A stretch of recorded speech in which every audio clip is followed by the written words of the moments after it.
Hello future miners, स्वागत है आप सभी का आपके अपने और पसंदीदा यूट्यूब चैनल माइनिंग मिस्ट्री में। आज की इस वीडियो में हम अपने ऑनगोइंग सीरीज मिशन 2023 का पार्ट नंबर 14 देखने वाले हैं। पार्ट नंबर 13 तक का वीडियो को आप लोग बहुत ही ज़्यादा प्यार दे रहे हैं, उसके लिए तहे दिल से शुक्रिया। ये सीरीज आने वाले WCL और SCCL exam point of view से बहुत ही ज़्यादा इंपॉर्टेंट होने वाला है। इसमें मैं बहुत ही इंपॉर्टेंट क्वेश्चन MCQ को कवर कर रहा हूँ, तो मैं आपको रिकमेंड करता हूँ कि यदि आप लोगों ने अभी तक इसका पार्ट नंबर 13 तक का MCQ को सॉल्व नहीं किया है, लिंक मैं आई बटन पे दे रहा हूँ। प्लेलिस्ट का लिंक आपको डिस्क्रिप्शन में भी मिल जाएगा, वहां से जाके आप इजिली पार्ट नंबर 1 से पार्ट नंबर 13 तक के MCQ को सॉल्व कर सकते हैं। आगे बढ़ने से पहले यदि आप मेरे चैनल पे पहली बार आए हैं तो चैनल को कृपया करके सब्सक्राइब कर दें। ऐसे ही informative video day to day देखने के लिए वीडियो को लाइक करें और जितना ज्यादा हो सके अपने दोस्तों और कलीग्स के साथ शेयर करें। चलिए स्टार्ट करते हैं हम लोग आज का अपना पहला क्वेश्चन पार्ट नंबर 14 का ये है, which branch of geology deals with study of origin of rock. ये क्वेश्चन मैंने अपने टेलीग्राम के क्विज में भी दिया था। यदि आपको टेलीग्राम के क्विज में पार्टिसिपेट करना है, फ्री ऑफ कॉस्ट आपको क्विज देना है, तो आप हमारे टेलीग्राम चैनल पे भी जुड़ सकते हैं, लिंक आपको डिस्क्रिप्शन में मिल जाएगा। जब मैं टेलीग्राम में ये क्विज करा रहा था, क्वेश्चन नंबर 1 जब मैं दिया था तो 70% बच्चे का आंसर जो था वो रॉन्ग था। मात्र 30% बच्चा इसका करेक्ट आंसर कर पाए थे। क्वेश्चन ये है कि जियोलॉजी का कौन सा ब्रांच, आपको पता होगा कि जियोलॉजी का बहुत सारा ब्रांच होता है। फिजिकल जियोलॉजी होता है, पेट्रोलॉजी होता है, स्ट्रक्चरल जियोलॉजी होता है, मिनरलोजी होता है, पैलेंटियोलॉजी होता है। तो कौन सा ब्रांच जो है वो study of origin of rock के बारे में डील करता है, ठीक है। फिजिकल जियोलॉजी, पेट्रोलॉजी, पैलेंटियोलॉजी या फिर मिनरलोजी। तो इसका जो राइट आंसर होगा वो होगा ऑप्शन नंबर बी, पेट्रोलॉजी। एक जियोलॉजी का ऐसा ब्रांच है जो डील करता है स्टडी ऑफ कंपोजिशन, स्ट्रक्चर और ओरिजिन ऑफ रॉक के बारे में, या फिर अदर वर्ड में आप ऐसे बोल सकते हैं कि the discussion of different kind of rock is known as petrology, ठीक है।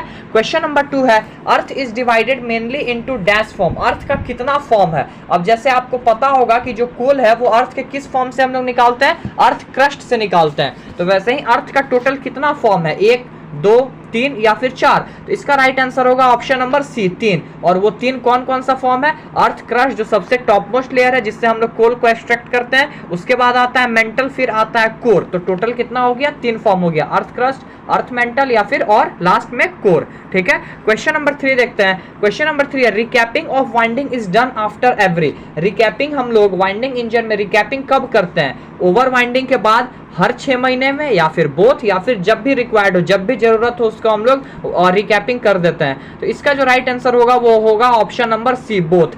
6 महीने के अंतराल में एक बार, या फिर जब भी ओवर वाइंडिंग हो। अगर 6 महीने से पहले ही ओवर वाइंडिंग हो गया तो उस टाइम हम लोग क्या करेंगे? रिकैपिंग वाइंडिंग का कर देंगे, ठीक है, वाइंडिंग रोप का।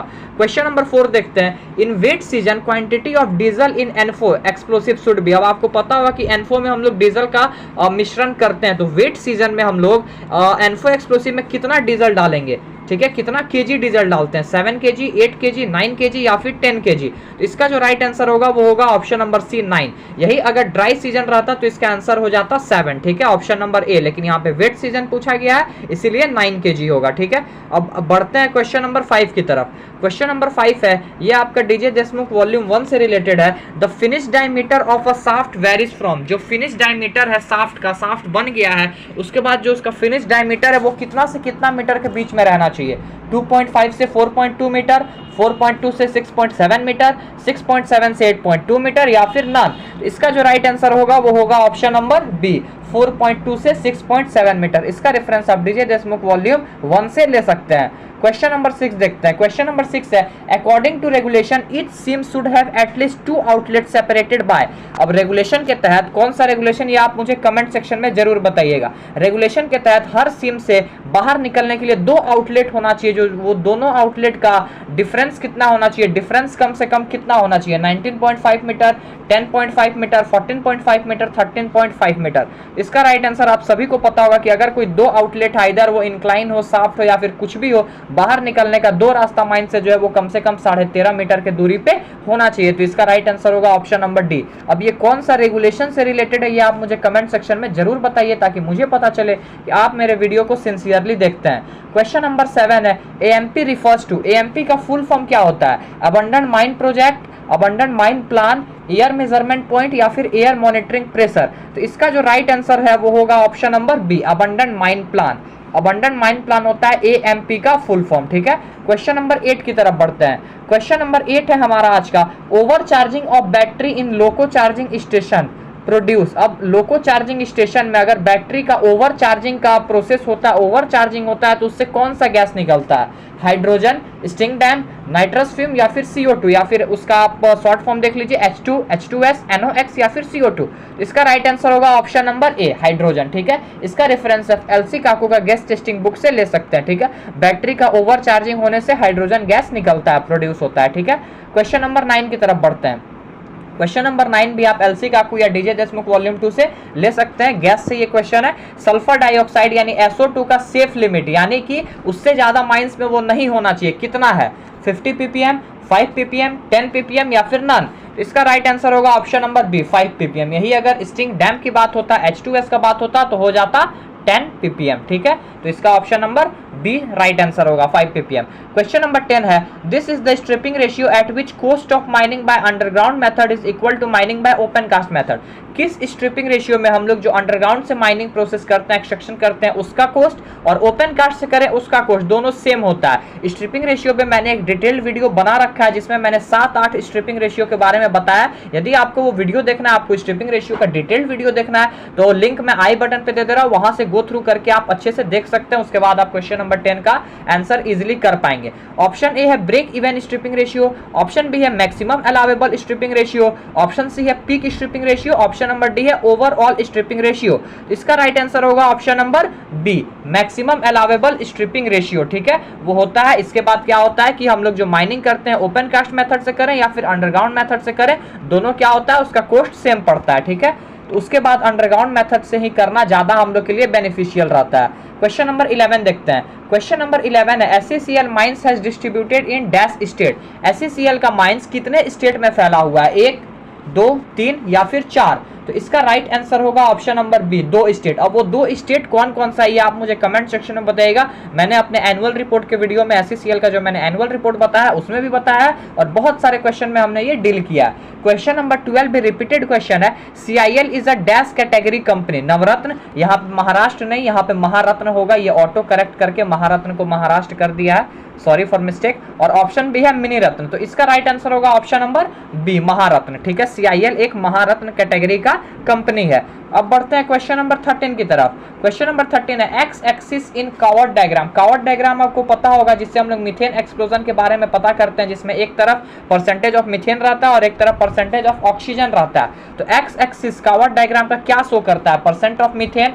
Percent of oxygen, percent of chance of explosion की कितना चांस है एक्सप्लोजन होने का, या फिर परसेंट ऑफ कोल डस्ट। तो इसका जो राइट आंसर होगा वो होगा option number A, percentage of methane. और वाई एक्सिस क्या शो करता है? परसेंटेज ऑफ ऑक्सीजन, ठीक है।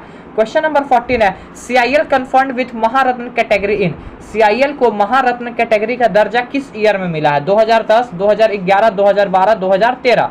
इसका राइट आंसर होगा ऑप्शन नंबर बी, 2011। अगर आपको ये याद नहीं रहता है तो थोड़ा सा हिंट याद करके रख ले कि इंडिया वर्ल्ड कप लास्ट कब जीता था 50 ओवर का, तो 2011 में MSD की कैप्टनसी में, तो बस 2011। और महारत्न कैटेगरी CIL को नवाजा गया था 2011 में, ठीक है। क्वेश्चन नंबर 15 की तरफ बढ़ते हैं। क्वेश्चन नंबर 15 है, which type of explosive produces heaving effect. Shattering effect आपको पता होगा कि shattering effect high explosive produce करता है। हैविंग इफेक्ट कौन सा टाइप का एक्सप्लोसिव प्रोड्यूस करता है? हाई एक्सप्लोसिव, लो एक्सप्लोसिव, मीडियम एक्सप्लोसिव या फिर ऑल टाइप ऑफ एक्सप्लोसिव। किसी भी टाइप का एक्सप्लोसिव वो हैविंग इफेक्ट प्रोड्यूस करेगा। तो इसका राइट आंसर होगा ऑप्शन नंबर बी, लो एक्सप्लोसिव, ठीक है। लो एक्सप्लोसिव जो होता है वो हैविंग इफेक्ट प्रोड्यूस करता है। क्वेश्चन नंबर 16 देखते हैं। अब यहाँ से जो 5 क्वेश्चन होगा वो नॉन टेक्निकल होगा, जिसमें से 4 क्वेश्चन कल का जो सर्वेयर एग्जाम हुआ था SCCL में उससे मैंने ये उठाया है, ठीक है। SCCL का जो सर्वेयर का एग्जाम हुआ था उसमें जो नॉन टेक्निकल पोर्शन था उससे मैंने ये 4 क्वेश्चन को लिया है। Doctor APJ Kalam is popularly known as. APJ Abdul Kalam को हम लोग पॉपुलरली किस नाम से जानते हैं? फायरमैन, मिसाइल मैन, वाटरमैन या फिर जेंटलमैन। तो इसका राइट आंसर होगा option number B, missile man. आप सभी को पता होगा मिसाइल मैन के नाम से हम लोग डॉक्टर APJ अब्दुल कलाम को जानते हैं, वो फेमस है। क्वेश्चन नंबर 17 है, national sports of India. India का नेशनल स्पोर्ट्स क्या है? हॉकी, क्रिकेट, टेनिस या फिर गोल्फ। इसका राइट आंसर होगा option number A hockey. Hockey जो है वो नेशनल स्पोर्ट्स है इंडिया को, वो अलग बात है क्रिकेट को इंडिया में ज्यादा पसंद किया जाता है, लेकिन नेशनल स्पोर्ट्स तो हॉकी ही है। Who is the coach of Indian cricket team in 2011? यहाँ पे देखिए ये वर्ल्ड कप है, व्हाइट कलर से आपको थोड़ा थोड़ा दिख रहा होगा, इसका कलर मैंने चेंज करना भूल गया, उसके लिए सॉरी। 2011 का जो इंडिया वर्ल्ड कप जीता था उसमें इंडिया का कोच कौन था? Gary Kirsten, Ravi Shastri, Mark Stone या फिर डंकन फ्लेचर? इसका राइट आंसर होगा option number A Gary Kirsten. यदि आप क्रिकेट वगैरह देखते हैं तो इसका आंसर आपको पता होगा। महेंद्र सिंह धोनी के कैप्टनसी में 2011 का वर्ल्ड कप इंडिया टीम जीता था, उसके बाद से कोई कप अभी तक नहीं जीता है और उस टाइम इंडियन टीम के कोच थे गैरी कर्स्टन। क्वेश्चन नंबर 19 है, who is the present CMD of SCCL? SCCL के प्रेजेंट सीएमडी कौन है? ये भी क्वेश्चन मैं आपको बार बार बोल रहा हूँ कि आप दिमाग में रख लीजिए, ये कंफर्म है, पूछेगा। एससीसीएल का सर्वेयर एग्जाम में ये क्वेश्चन कल पूछा गया था। राजीव रंजन मिश्रा, पीके माथुर, एसपी मिश्रा या फिर नान? तो इसका राइट आंसर, यदि आप सोच रहे हैं कि ऑप्शन नंबर सी होगा तो आप बिल्कुल गलत है। मैं भी इस पे कंफ्यूज हो गया था एसपी मिश्रा और पीएस मिश्रा में। तो जो एससीसीएल के सीएमडी है वो अभी है पीएस मिश्रा, ठीक है। तो इसमें से कोई ऑप्शन सही नहीं है, ऑप्शन डी होगा राइट आंसर, नान, ठीक है।